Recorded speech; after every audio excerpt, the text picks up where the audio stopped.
Hey guys, welcome back to my kitchen. So, a little earlier on my vlog, I made a big old pot of beans. Damn, they were good, you guys. Holy cow, they were good. So, but later this week, I want to do a taco night, which means I need some refried beans. I don't want to open a can. I just don't. Canned refried beans are gooey gloppy. Blech. So, I'm going to show y'all how to take a pot of beans, some of them obviously, and turn them into refried beans. Homemade, that will taste 100 million times better than anything you get in a can. So, I am going to tilt my camera down so you can see what I'm doing. And guys, seriously, this is the easiest thing. There is nothing to this. The hard part's already done, cooking the beans. That's easy. That's the hard part. So, let me get this tip down, and I will show y'all what we're doing.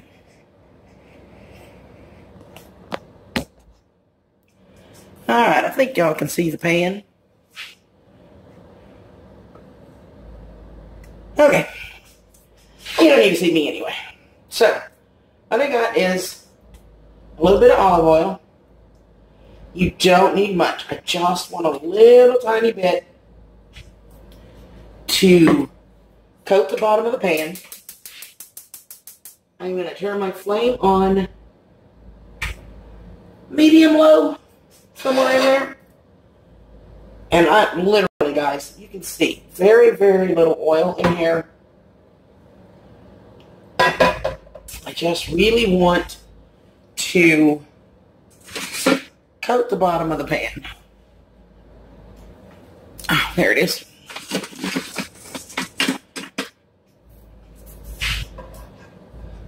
So I'm just going to kind of swirl this around with my spatula. I need it to get a little bit warm. I want to heat the pan up.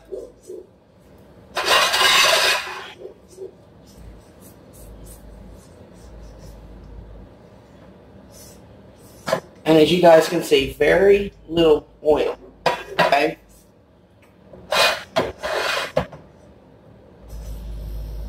I'll need a spoon rest.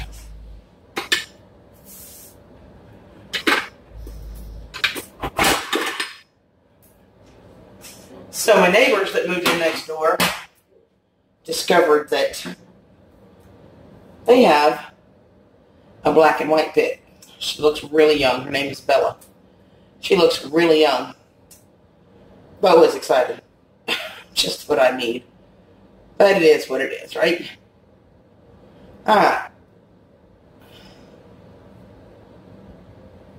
Not quite there. We're getting there. It's pretty close. So, what I did is I saved out, I don't know, maybe 2 cups of beans, maybe? Yeah, it's probably about 2 cups. So once I get a little bit of heat on here, I'm going to dump the beans in here.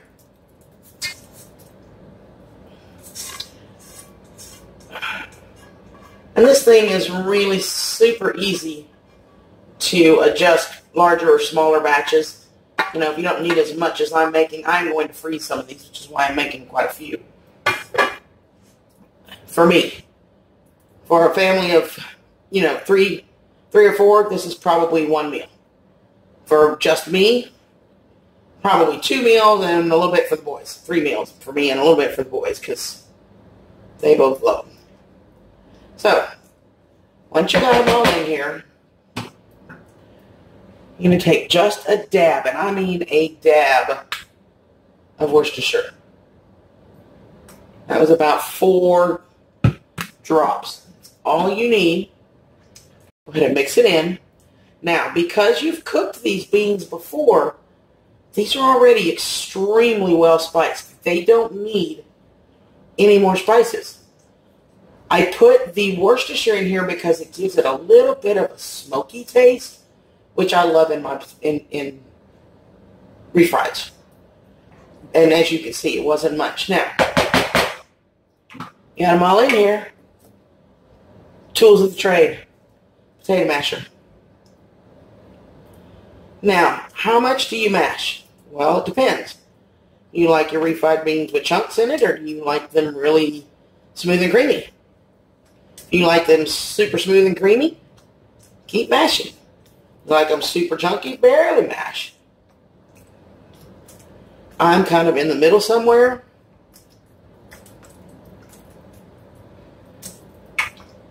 So I am going to leave some of the beans in good sized pieces. And of course you got the ham that's in here. So, I think that's good enough for me.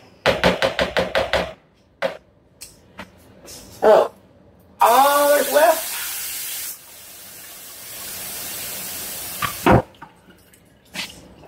left is let them cook. I am going to turn it up a little bit and let them get to temperature. When they start tiny bubbles on the side start to simmer, then I'm going to turn this down and you just let it go. Let it keep cooking, and as it cooks, you can see how these are starting to mash. As it cooks and the juice starts to evaporate, they will thicken up, and you just keep going until they're the consistency that you want.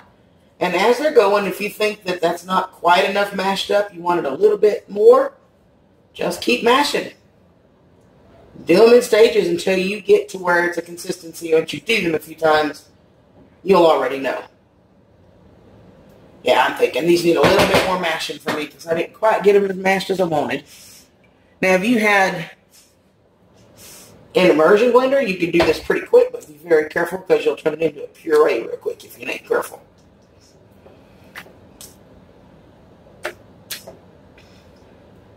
But as these simmer, the juices will start to evaporate and condense down a little bit. And that's what you want. You want those juices to reduce and thicken.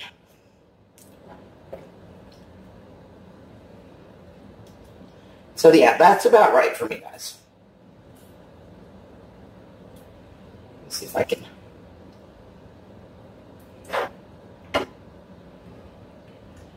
That's about right for me. And yeah, so they're still just as good. Oh my gosh, they were good. So that's all it's going to do. Now, if you're starting from scratch, then obviously spice the beans the way you want them. This is a really good way to use up leftover beans.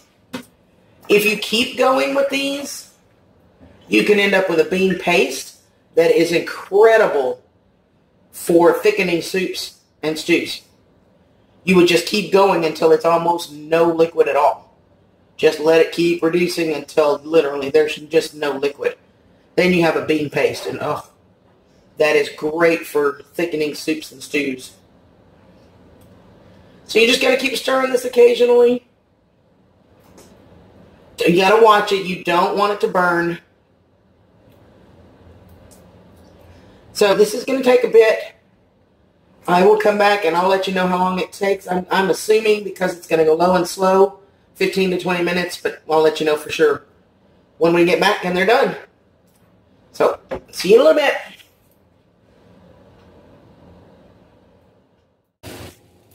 Hey guys, welcome back. It has been 17 minutes. I'm going to call these done. Perfect refried beans. Every single time. Let me show you. There you go. Perfect for tacos. This would make an awesome bean dip. If you're going to do a 7-layer dip, this would be awesome for that. And I will tell you, if you don't have a fresh pot of beans like I did, let me get you turned up here so we can chit-chat.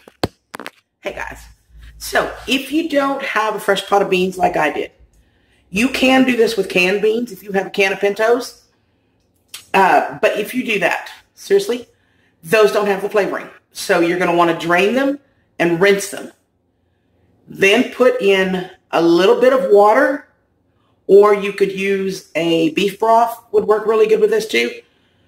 Just enough to cover them And then add your spices. You know, if you want refried, then traditional spices are going to be some oregano, some cumin, some garlic, some onion, that kind of stuff.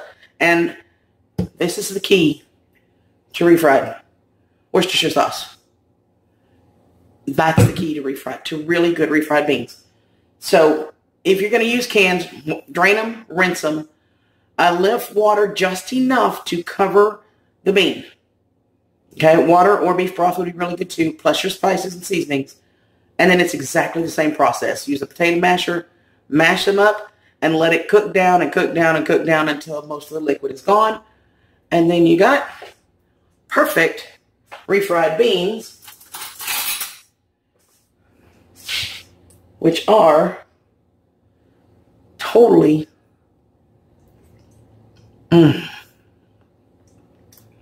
delicious, you guys. And we'll make great tacos, burritos, bean dips, whatever you want to do with it. So good. So, anyway, I just wanted to show you guys how easy this is to do. Now, like I said, I'm not using these till later in the week, so I'm going to let these completely cool. I will put them in 2 Ziploc bags. One of them, or one to a container and 1 Ziploc. Half in a Ziploc, half in a container. The container I will use during the week when I make my tacos. The other half I'm going to lay flat. It freezes. These will freeze really well. Really well. So you can make a big batch of these, freeze them flat in Ziploc bags. And when you need refried beans next time, just grab them out of the freezer, throw them in the pan. By the time they defrost, they're warm through, they're done. That simple. So, hope you guys give them a try. And let me know what you think. Thanks for being here, guys. I love y'all. And don't forget to like and subscribe if you want more videos like this. Because now that I've gotten my stove and everything's lined out here, I'm going to be getting back more in the kitchen. So you guys will be seeing a lot more of the cooking videos. So I'll see you guys later. Thanks, guys. Love y'all.